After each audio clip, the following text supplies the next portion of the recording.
Now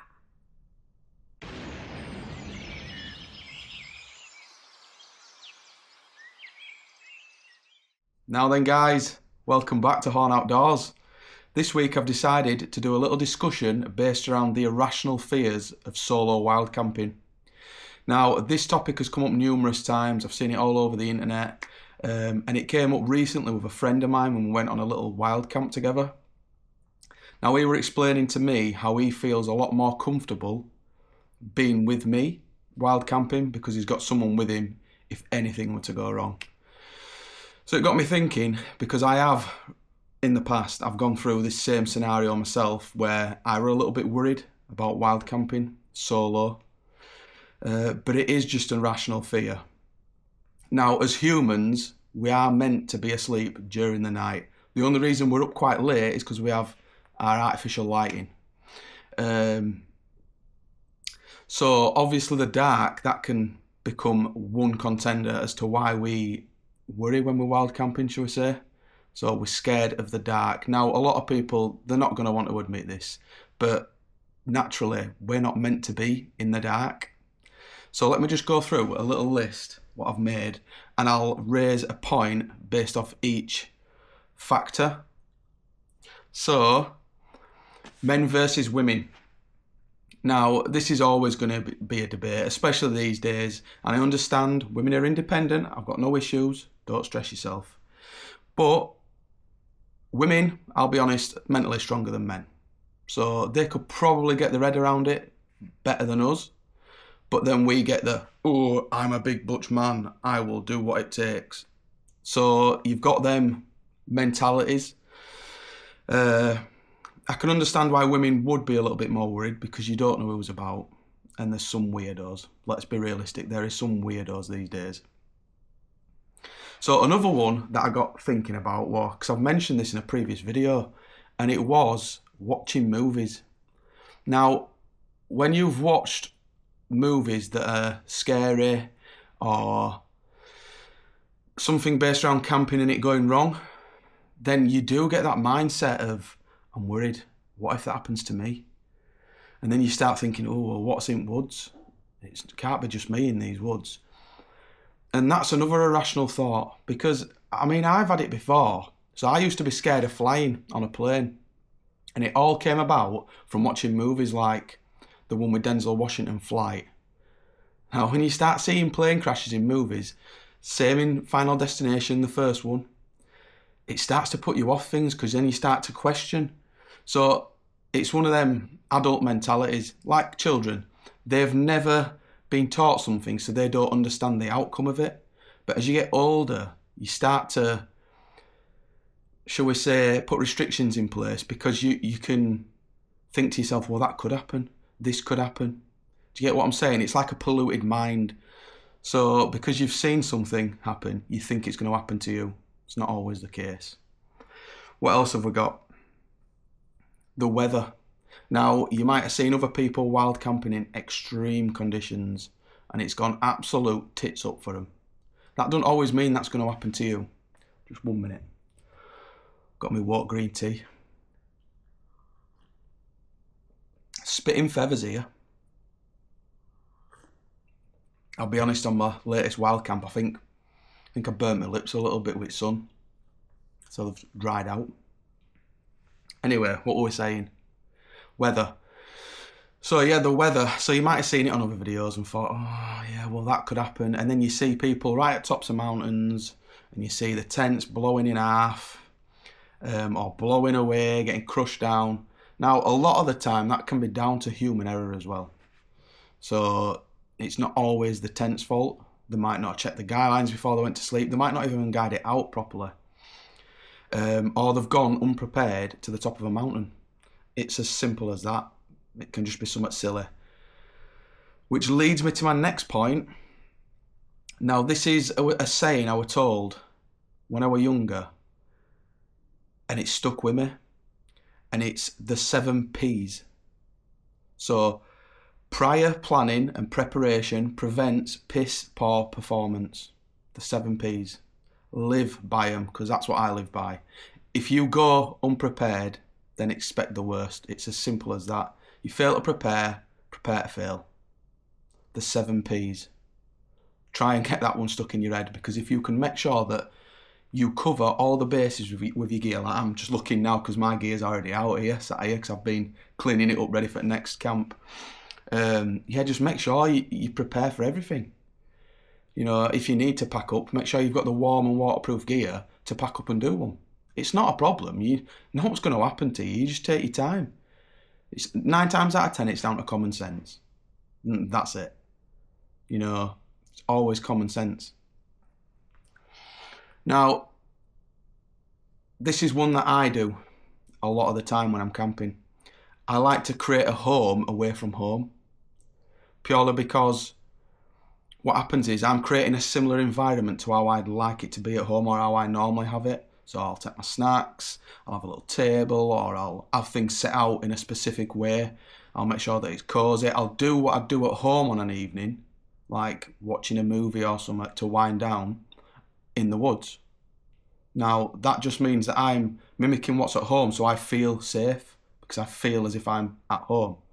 Obviously, you're not, clearly, but it's trying to mimic a scenario that makes you feel good. And to me, that works. Now, this one I've thought about numerous times, because when I woodland camp, it can feel scarier than when I'm remote camping. Now, what I mean by that is, when you're in the woods, you see loads of trees, you see loads of shadows, you start thinking, what's behind them trees? Or someone could creep to this woodland and get me, right? Whereas when I'm remote and I can see 360 degrees for miles all around me, you sort of feel safe, because you think, oh, well, I'll see them coming before they even get to me, so I'm ready. And 9 times out of 10, most people don't go walking with the dogs or mooching around in the middle of nowhere. So I understand that scenario. But what you've got to remember is, 9 times out of 10, most people, well, I'd say 10 times out of 10, let's be realistic, they're going to need a torch to walk in the dark to get to you. Yeah, they might see your tent lit up glowing in the distance, but to get to you, they're going to need a torch or a head torch or something. So you would see them, unless you're asleep in your tent, fair enough. And that's not me trying to scare anybody, right? I aren't trying to scare you and think, oh, if I'm asleep. What you've got to remember is, right, most people won't approach a camp because they don't always think it's one person that's camping. It could be multiple. There could be a few of you. You could be the idiots that they're thinking, oh, I don't want to go near them. They might do something to me if I approach the camp. So just remember that, you know, there's not going to be just random psychos walking around. If you hear a noise while you're in the woods, which this one I have thought about while I've been in woods, I hear noises and I pause my phone and I'm like, wait a minute, what was that noise? And you start getting, so then you have to rationalise it in your head. And for me, the rationalising that is, it's not a person, because what I do is I pause my phone, I turn my light off. And then I think, if it were a person, I'd say light. That's first thing. Second thing, they'd be silly to be walking around here at night because they don't know who I am. They don't know who else is in them woods. So, also, yeah, fair enough, they might have a dog, so they feel a little bit safer. Now I get that. But then people aren't going to hurt you. They're just walking the dog. Yeah, some people, it's a bit weird because some people do walk the dog really, really late at night. They might have been on a certain shift, I don't know. But I always find it a bit strange, I'll be honest with you. But yeah, I just rationalise things. So I think, probably an animal. Probably just a squirrel. It might have just been a bird. It could have been anything. It could have been a branch falling. And what I try to do is, I class this as, so this is on this list as well, CBT. So it's called Cognitive Behavioural Therapy. And it's about retraining your brain to think differently about things, to stop forward thinking so much, stop overthinking so much. And it helps reduce that anxiety. Now, I try and implement this when I'm out camping. So I rationalise things in my head and I just think, do you know what? It's probably just a branch. Even if it's not. Or it could be someone approaching. What's worse they can do? You know?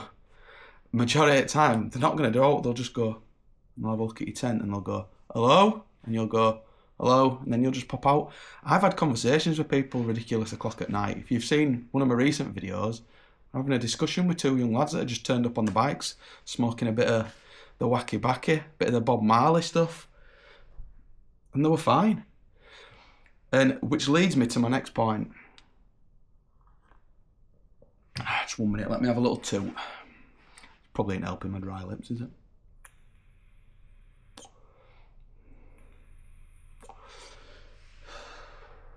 So this leads me to my next point.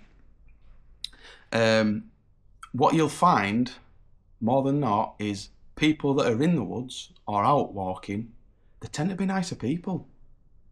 Now, I don't know whether that's just when you're in a built-up area and in society, you're miserable. Because I've been like that. I can be miserable walking at shop and surrounded by people because I just don't like people. It's just as simple as that. And maybe they're the same. Because then when I'm in the woods, I'm like, morning, afternoon, lovely day today, innit? Do you get what I mean? They always seem a lot nicer. Now, unless you're camping somewhere and it's just full of absolute dipsticks, like it's renowned, it's one of them places renowned for dipsticks just starting fires, like all these wildfires, or they leave the tents, then yeah, maybe just avoid them. Give them a wide berth and off you trot. But for me, I do think people in the woods, they seem to be a lot nicer. But that's just me. I'll be honest, I still really don't rate people, but I'm polite, they're polite. Respect works both ways, doesn't it? So that's one of them. What else have we got on here? Try tire yourself out. Now, most of you will be thinking, well, I am tired by the time I get there, I've carried all this gear. Yeah, but your brain ain't always tired. You might be physically tired, but your brain's not. Maybe read a book. If you haven't got a book, get one on your phone. Read a book, tire yourself out. For me, I'll be physically tired, but then my mind can't switch off. So what I do is, that's why I put a film on in tent. And that creates that similar environment of being at home. So with a phone and the video playing, it tends to sort of mute a little bit of the noises outside of the tent, and it creates an environment that I'm used to. And I'm one of these where, I know a lot of people can't do this, but I'm one of these where I can switch off if I've got background noise like TV. It sounds so bad for you. I know it is bad for you, but that's the only way I can switch off. Otherwise, I start thinking, I can be laid there in total silence. I'll start thinking, I didn't do this, I didn't do that. Oh, well, I'll do this tomorrow, I'll do this next week. And I start getting carried away with myself. Or a random song will just pop into my head and I'll be there, like in my head. It's singing it over and over again. I'm thinking, oh my God. So I just put a film on. Or YouTube. Bang on one of my videos. Bang on this video. It might comfort you thinking that I'm there telling you not to worry. Don't worry. It'll all be alright. In the words of Bob Marley, don't worry, be happy. Every little thing's going to be alright. What else have we got?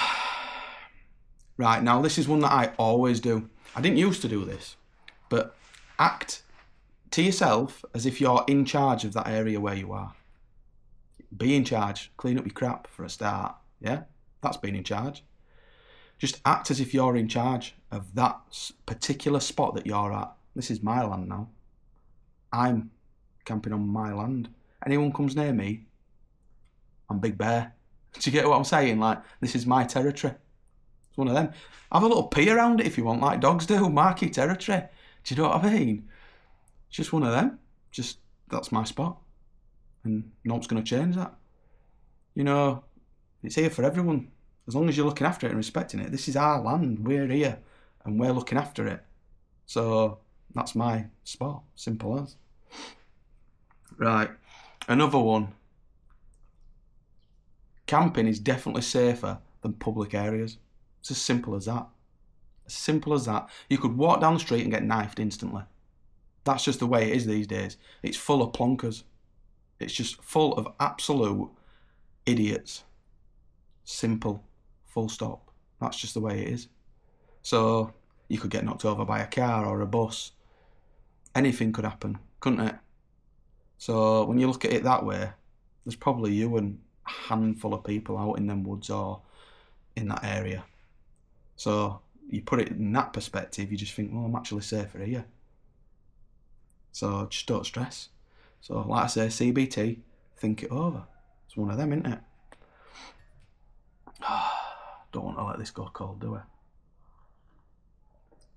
Cheers, guys. Anyway, I didn't say, did I? Cheers. Look, Harry Potter cup. Does it say you can? I think you might be able to just see it inside. Harry Potter. Yeah. I didn't get this from Harry Potter World, by the way, because I did mention that in a previous video, but no, I've had that one a while. So, what else have I got? Repetition. So repetition for me is when you're doing the same thing over and over again and you just get used to it. So the more and more you go solo camping, the easier it gets. Now you will go the first 2, 3, 4, maybe 5 times and think, it's not getting easier, isn't this? But it will, I promise you. Give it at least 10 attempts, 10 camping trips, and then all of a sudden it'll just be like an everyday norm to you. Especially if you can try to get used to it by going at least once a week. Because then that becomes the norm. It's like a schedule for you. And then if it feels scheduled, it sort of feels safer because you're like, well, this is what I always do. I always do it on this day, this week, done. And you just feel a lot better about it. So one of the next points I want to talk about is what I've seen people discuss on videos before, what they do. Now, me personally, I wouldn't do this. Just because. And I'll explain why. So, earplugs. Now, I understand it's hard to switch off and people want to and feel the need to put in earplugs. Now, for me, I don't find that a good shout, because if something serious was going to happen or is happening, having them in, it blocks it out and makes you oblivious to what's going on around you. I like to know what's going on around me. I like to wake up if there were, I don't know, like a really big bang. You know, it's just good. Same as in your house. Do you know what I mean? Like, I know some of you might use them in your house, but what if someone kicks your door in and you don't hear it? Or someone breaks in? You know, you've still got the irrational fears at home. It's no different. So I just see it as, I like to be aware, but then I train myself to switch off. You get what I'm saying? Like, we've had all these wildfires. I nearly camped in a specific spot on this certain day that this wildfire happened. Now, luckily enough, I decided to do it a day or 2 later, just because I had other commitments, and I'll be honest, couldn't be arsed. And it worked out lucky, because if I'd have been there, there'd have been a wildfire spreading towards exactly where I was camping. I'd have either been gassed out with smoke, or I could have been burnt. Now, I'd like to know that I'm aware of my surroundings, at least. So, realistically, you just need to learn to switch off. It's the best way to counter the fear. Just learn to switch off. Like I say, repetition, the 7 P's, and just have your wits about you. 9 times out of 10, it's common sense. You've got to use common sense with everything you do. And I'm always prepared. So I'm prepared for last resorts. Need to do one, I need to do one. It's as simple as that. If I need to pack my gear. Now, this is another reason why I did a video recently on how to pack a bag. I might do another one in the future and explain it a little bit more in detail. But when you learn to pack your bag over and over and over and over and over again, like, I'll just sit there watching YouTube or a film, you know, and I'll just pack my bag over and over again, and then I'll find a new way to pack it, and I'll think, oh my God, that is well better. I can fit loads more in. It feels better on my back. It's not rammed. It's not bulging anywhere. It's like perfect. And people go, why do you do that? Like, it's just strange, it's weird. And I'm like, because it not only helps me learn how to pack it better and make it more uniformed, but it also teaches me how to pack it when shit hits the fan. Now, if something happens, I can have my bag packed in about 5 minutes flat. Honestly, even with a tent up. I can drop that tent and just ram everything in exactly how I need to. If I have to, I'll just carry the tent in my arm and throw everything else in my backpack. So you just prepare yourself. And try not to say what ifs. Because when you start playing that dangerous game with yourself, you never get anywhere with it. All that happens is you talk yourself out of something and you're putting barriers in place before it gets there. Now, there's another one that I don't like what people say, and it's, oh, well, I'll give it a try. I'll try and do it. I might not do it, but I'll try.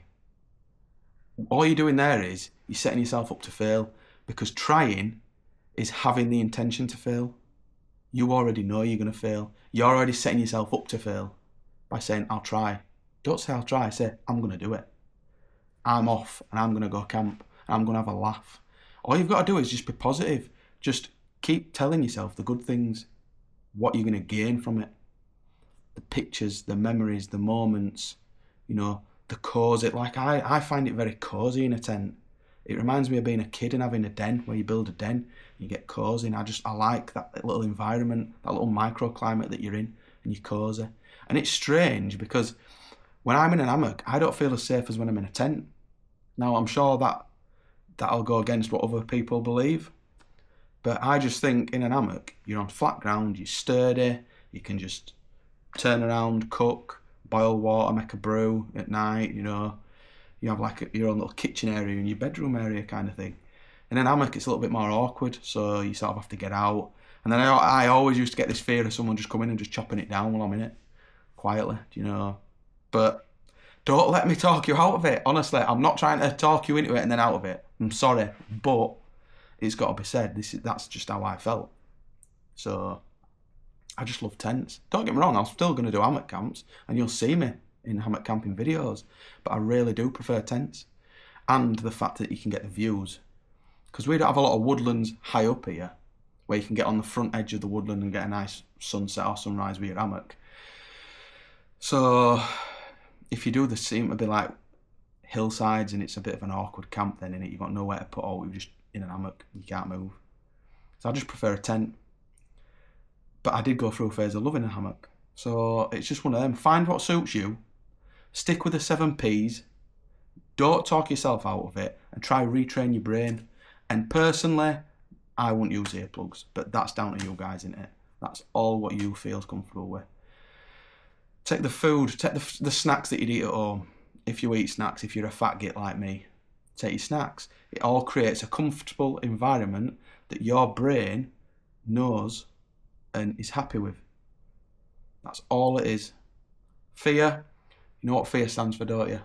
False evidence appearing real. It's not real. It's all up here. Now, if you like this video, guys, don't forget to hit the subscribe button if you're not already subscribed. Hit the bell notification as well, the logo with a bell, so you get notified when videos do drop and don't miss out. Or don't think, oh, didn't realise that we're up. Give it a big thumbs up to help the channel. And drop a comment down below if you're enjoying this. Let me know what you think. Give me your thoughts on it, how you cope with it, or experiences you've had. And then we'll just have a little chit chat about it. Maybe at some point we'll bring it back up in the future. So, as always, guys, it's been emotional. And I'll see you guys next time on the camping trips. Peace!